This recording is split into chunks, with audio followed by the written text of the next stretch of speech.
Have you ever heard anything like that? Just 8 minutes ago, the internet exploded with reports of an unsettling phenomenon gripping the nation.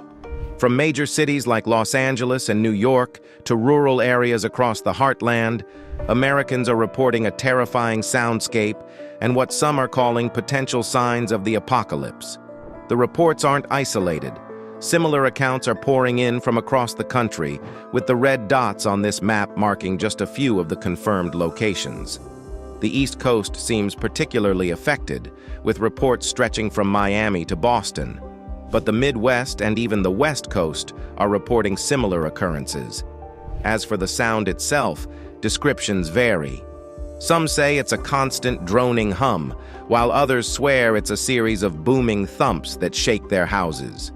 Religious references are even popping up online, with some comparing the sound to the biblical trumpets of the apocalypse. In the face of the unknown, many people turn to their faith for answers. And with these strange sounds and lights captivating the nation, religious interpretations have naturally begun to emerge.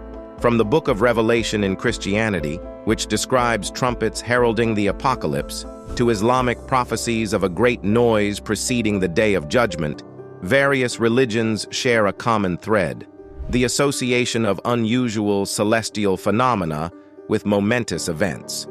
For example, in Revelation 8:10, it reads, "The third angel blew his trumpet, and a great star fell from heaven, blazing like a torch, and it fell on a third of the rivers and on the springs of the waters."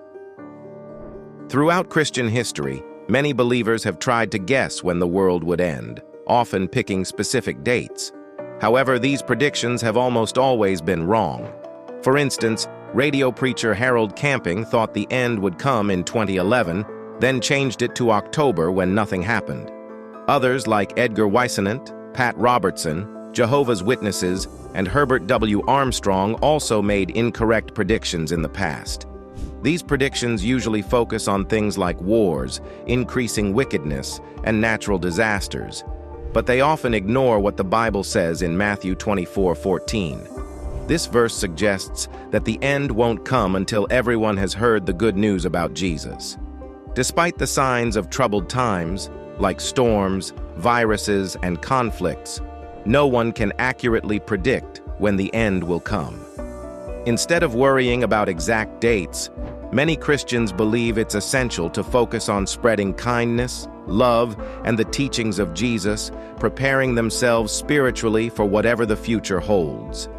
Jesus spoke about the end times in Matthew 24:14, saying that a crucial sign would be the spread of the gospel to all people. This doesn't necessarily mean every single person, but rather every distinct ethnic group.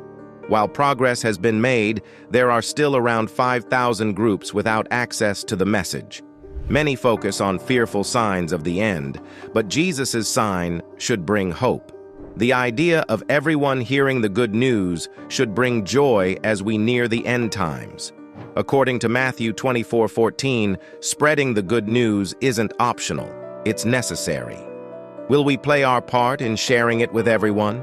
Some Christians are really into understanding prophecies and relating them to what's happening in the world. Others are all about spreading the message of Jesus to places where it hasn't reached yet. But sometimes these two groups seem like they're on different paths and don't connect much. Leaders like Ralph Winter and Arthur Glasser have noticed this gap. They've pointed out that while many talk about the end times and prophecy, they often forget about the importance of spreading the message of Jesus worldwide. Even in popular books about prophecy, like The Late Great Planet Earth, there's often no mention of spreading the gospel. But there is a connection between the end times and spreading the gospel, even if it's not always talked about. Jesus himself talked about it in what's known as the Olivet Discourse. He said that before the end comes, the message of the kingdom will be preached everywhere in the world. This means that efforts to spread the gospel to all people groups are actually connected to what Jesus said about the end times. It's not just about predicting when the end will come, but also about making sure everyone has a chance to hear the good news before that happens. So, despite the lack of focus on this connection in some discussions, it's a solid and important part of Christian belief. Understanding what Jesus meant in Matthew 24:14 has sparked a lot of debate among scholars. They've argued about what preached in the whole world and as a testimony to all nations really mean. And they're not all on the same page. Some scholars think Jesus was talking about spreading the message of the kingdom before the destruction of Jerusalem in AD 70. Others, especially those with a belief in a rapture followed by a short period of intense evangelism, interpret it differently. Then there are those who see it as ongoing, referring to the mission of the church throughout history. Let's break down these interpretations. Some say Jesus was talking about spreading the message before AD 70. This view ties the prophecy to events in the 1st century. Others, especially those who believe in a rapture and a period of intense evangelism afterward, see it differently. They think Jesus meant there would be a quick burst of evangelism after the rapture. Then there's the interpretation that sees it as ongoing, referring to the church's mission throughout history. According to this view, the gospel will continue to be preached to all nations until the end times. Each interpretation has implications for how we understand the mission of the church. But before we dive into those, it's worth noting that scholars can't agree on whether the words in Matthew 24:14 are exactly what Jesus said. For the sake of this discussion, we'll assume they are. Now, let's look at what these interpretations mean for the mission of the church. If Jesus was talking about events before AD 70, it might suggest a historical context rather than an ongoing mission for the church. Those who believe in a rapture followed by intense evangelism might see it as a call to action for believers to spread the gospel quickly in the end times. For those who see it as ongoing, it reinforces the importance of the church's mission to spread the gospel to all nations throughout history. In the end, regardless of which interpretation you lean towards, the main takeaway is that Jesus emphasized the importance of spreading the gospel to all people. The interpretation of Matthew 24:14 as a post-rapture prophecy sparks debate among scholars. Some suggest that Jesus meant this proclamation of the gospel would happen in a short time frame, possibly within one generation. Floyd Filson highlighted this idea, suggesting that the mission of spreading the gospel, mentioned in both Matthew 24:14 and Matthew 28:19-20, could be seen as the work of one generation. Those who support this view generally fall into two camps: the belief that 1st century Christians fulfilled Matthew 24:14 before the destruction of Jerusalem in 70 AD. This perspective links Matthew 24:14 and Matthew 28:19-20 closely, suggesting that the early Christians rapidly spread the gospel after Pentecost. The belief in a within-one-generation fulfillment at the end of time, following a dispensational understanding of the Scriptures. Proponents of this view see Matthew 24:14 as referring to events that will occur during a brief tribulation period following the rapture of the church. They often connect Matthew 24:14 with the dramatic symbolism found in the book of Revelation. Each interpretation focuses on different aspects of the verse. The futuristic and premillennialist view emphasizes the phrase, "and then the end will come," suggesting that the global proclamation of the gospel will lead to the end times following the rapture. Matthew 24:14 holds different meanings for different believers, especially regarding its relevance to today's mission of the church. For those who interpret it as a post-rapture prophecy, there's a divide on whether it connects to our current missionary efforts. Some see it as the church's responsibility to finish spreading the gospel globally after the rapture. They believe that even though the church might be gone, God will ensure that the message reaches every corner of the earth, completing what the church has started. This perspective suggests that our current efforts in missions are part of preparing for this future completion. However, others view Matthew 24:14 as predicting a separate and distinct period of gospel preaching during the tribulation, unrelated to our current missionary work. They argue that the events described will unfold in a specific time frame, possibly after the church's removal, and should not be connected to our present-day mission efforts. While both views acknowledge the importance of spreading the gospel, they differ in their implications for missions. The idea of completing the mission after the church's removal might emphasize trust in God's ultimate plan, but could potentially lessen the urgency for current missionary work. On the other hand, viewing Matthew 24:14 as a separate phenomenon could lead to a sense of detachment from the mission's current urgency and focus.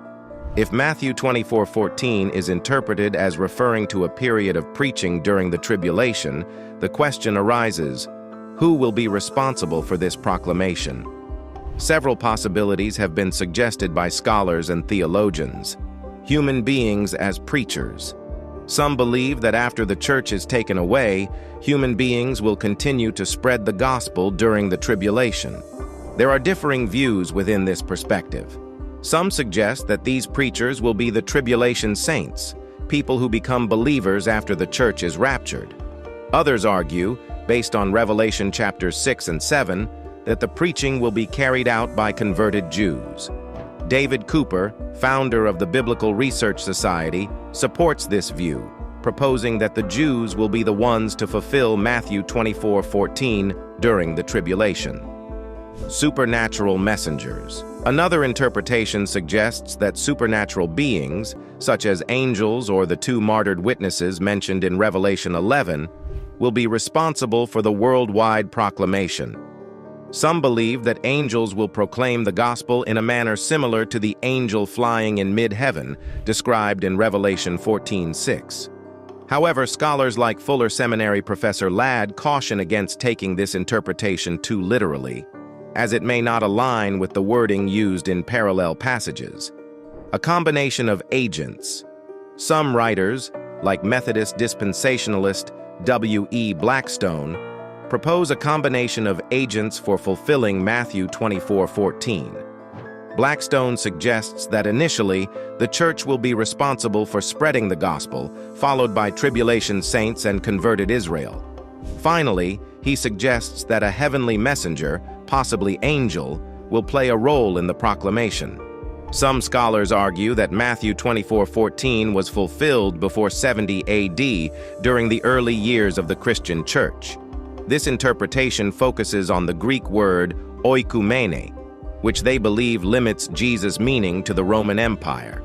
According to this view, the aggressive evangelistic efforts of the early church, particularly in spreading the message within the Roman Empire, fulfilled Jesus' prophecy. John Wesley and Adam Clarke, among others, held this view, suggesting that the task was completed in the 1st or 2nd century. Methodist theologian Milton Terry even rephrased Matthew 24:14 in the past tense, indicating that the gospel had already been preached throughout the Roman world as a witness to all nations. This interpretation aligns with the idea of realized eschatology, which suggests that some of Jesus' prophecies were fulfilled in the early church's history. It also resonates with scholars like C.H. Dodd, Paul Tillich, and Niebuhr, who emphasized symbolic interpretations of biblical eschatology. Even Martin Luther and other early reformers believed that the apostles had essentially completed the task of preaching the gospel to all nations. Scottish theologian Alexander Bruce suggested that Jesus was reiterating the Great Commission to his disciples, instructing them to actively spread the gospel during the tumultuous events leading up to the destruction of Jerusalem. A.W. Argyle believed that this interpretation was embraced by Christians in the 1st century as they participated in spreading the gospel. Support for this view is found in Paul's writings, where he indicates that the gospel had been preached to every creature under heaven by AD 60. Additionally, passages like Acts 2:5 and 8:4, along with Paul's quotation of Psalm 19:4 in Romans 10:18, are cited as evidence of the gospel reaching far and wide during the early years of the church. If Matthew 24 is understood solely within the context of the destruction of Jerusalem, as some scholars argue, then the proclamation mentioned in verse 14 cannot refer to the present mission of the church. Instead, it serves as a historical illustration of God's people carrying out the message during a specific period in history. Jesus speaks about signs that will happen before the end of the world. There will be strange things in the sky and chaos on the earth, causing fear among people. But when these things start to happen, it means that Jesus, the Son of Man, will come back with great power and glory, bringing redemption. He tells a story about a fig tree to explain. Just like when you see leaves growing on trees, you know that summer is coming. Seeing these signs means the kingdom of God is near. Jesus warns us to be careful not to get distracted by partying, drinking too much, or worrying too much about life. If we do, the end will catch us by surprise, like a trap. It will affect everyone on earth. So, he tells us to always be watchful and pray. We should try to avoid the troubles that are coming and be ready to stand before Jesus when he returns. Many people have tried to predict the end times and match historical events with biblical prophecies, but they often got it wrong. Speculating too much on specific dates or events can hurt our credibility and distract us from what truly matters. While it's important to believe that Jesus will come again, we shouldn't spend all our time trying to interpret every news headline as a sign of the end. Instead, we should focus on living faithfully and being ready for when Jesus does return. Jesus warned us that the world will face challenges, but he also told us to stay hopeful and prepared for his return. Our main concern should be living in a way that honors God, so that when Jesus comes back, we'll be counted as worthy to stand before him. With the nation on edge, all eyes are now on official channels for answers. So, what is the government saying about these strange occurrences? As of now, official statements have been limited. The National Weather Service has issued a statement acknowledging reports of unusual sounds, but attributing them to unidentified atmospheric phenomena, pending further investigation. Conspiracy theories. From alien invasion to government cover-ups of secret technology gone wrong, the internet is buzzing with speculation. These theories range from the fantastical, reptilian overlords finally revealed, to the more grounded, suggesting the government is withholding information for reasons of national security. While it's tempting to jump to conclusions, it's important to critically analyze these theories. Many rely on speculation and lack credible evidence. For the latest updates, hit that subscribe button and ring that notification bell. We'll be keeping a close eye on developments and bringing you the information you need.